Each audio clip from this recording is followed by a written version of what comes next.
Assalamualaikum warahmatullahi wabarakatuh. Let me introduce myself first. My name is Anissa Febrianti Pramyanin with NPM 20020500086. I'm from the Faculty of English Teacher Training and Education in 5B Morning. Here I want to talk about debate. Have you ever done debate English? Well, if you don't know it yet, here's the brief theory of English debate you should learn. Debate is a battle of logic to convince the educator that the team's argument is a valid, strong, and correct argument. The participants in the debate are called debaters. The English debate consists of two opposite teams. First, positive team or affirmative or government team. A positive team is a team that supports or agree with the topic or motion. Second, negative team or opposition team. The negative team is a team that opposes or disagrees with the topic being debated. Each team consists of three debaters, namely first speaker, second speaker, and third speaker. There's also called a reply speaker who will later give and deliver a reply speech overview debate taken from the first or second speaker.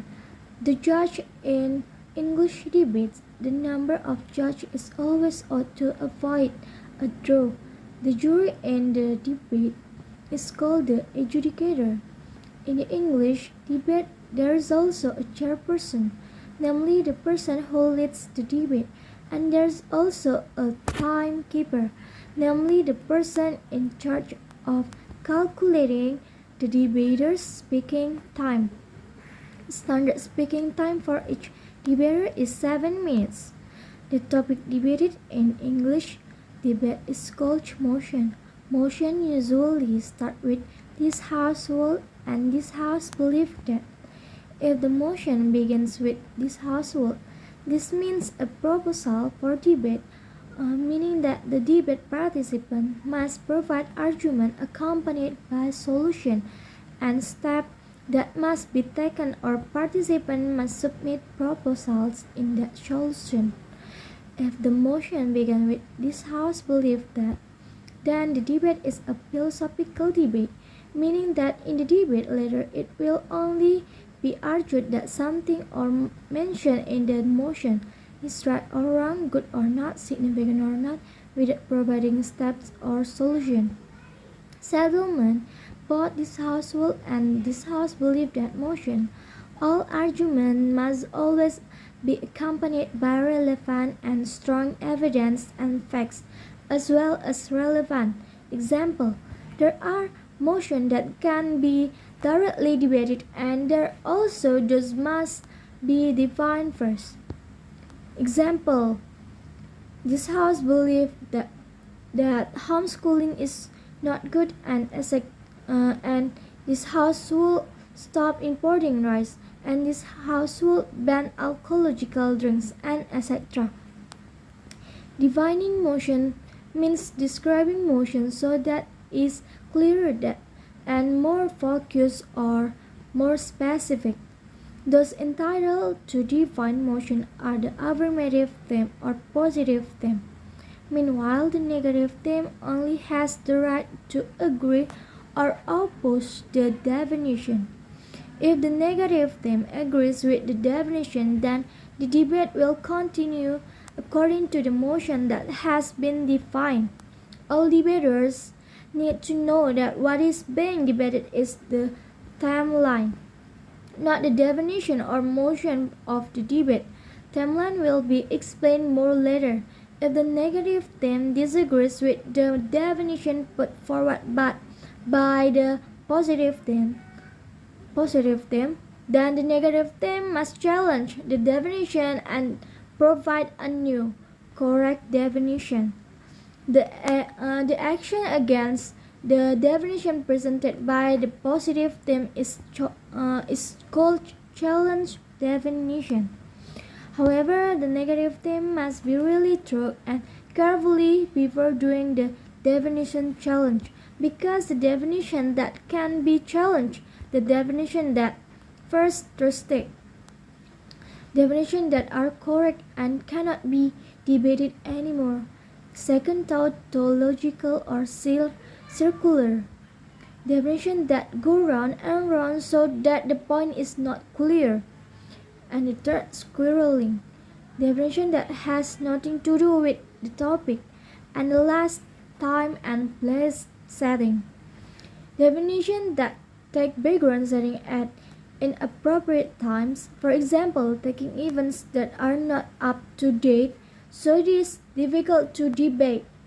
To define a motion, we must take important keywords from the motion and define it according to the actual topic that can be debated. For example, let's take the motion, this household bans alcoholic drinks. Here there are two important words, namely ban and alcoholic drinks. We must define these words, not just definition based on the dictionary.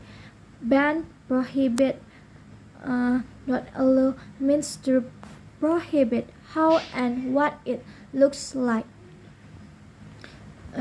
So every good argument must always contain AREL is assertion, sentence containing a statement of an argument to be conveyed.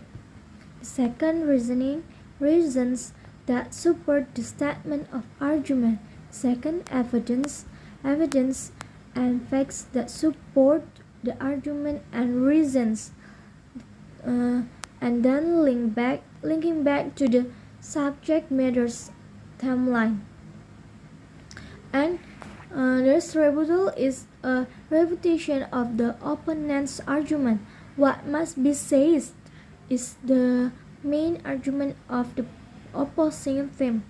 Rebuttal is usually based on wrong facts or error facts, evidence that is irrelevant or irrelevant proof, things that don't make sense or illogical.